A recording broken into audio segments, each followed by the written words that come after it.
পূর্ণ সংখ্যার ভগ্নাংশের মান দেয়া থাকবে, সম্পূর্ণ অংশের মান বের করা শিখব। এক্সাম্পল আসা যাক, কোনো সংখ্যার 3/7 এর মান 48 এর সমান। তাহলে আমরা এই অঙ্কটা কীভাবে সমাধান করতে পারি? তাহলে আমাদের বলেছে কোন সংখ্যা, তাহলে আমরা সংখ্যাটা ধরে নিব। সমাধান মনে করি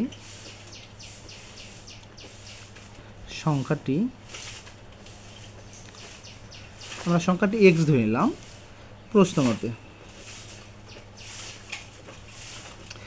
কোনো সংখ্যার 3-এর নিচে 7, প্রশ্ন মতে x এর 3-এর নিচে 7, এর মানটা কত হচ্ছে 48।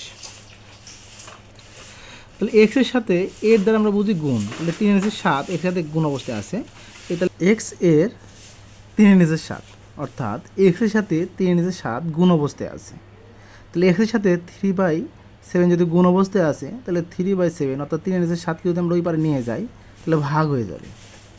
তাহলে ভাগকে যদি আমরা গুণ করে দিই, ভাগকে গুণ করলে উল্টে যাবে। তাহলে 7টা উপরে চলে গেল, নিচে আসলো 7টা উপরে গেল, নিচে আসলো 3। তো এবার আমরা কাটাকাটি করবো। 3 দিয়ে যদি 48 ভাগ করি কত হবে?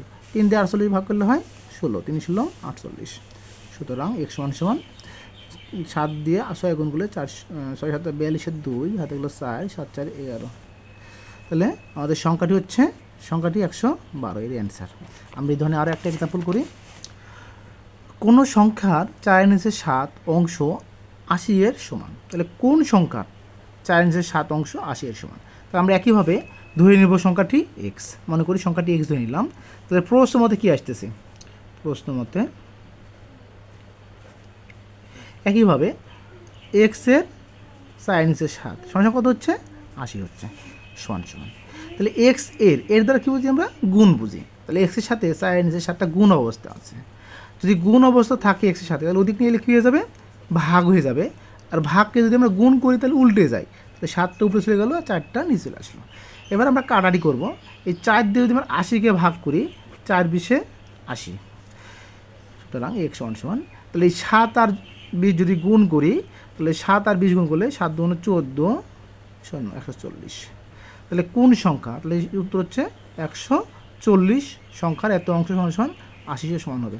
উত্তর 140। আজকের ক্লাস এই পর্যন্ত।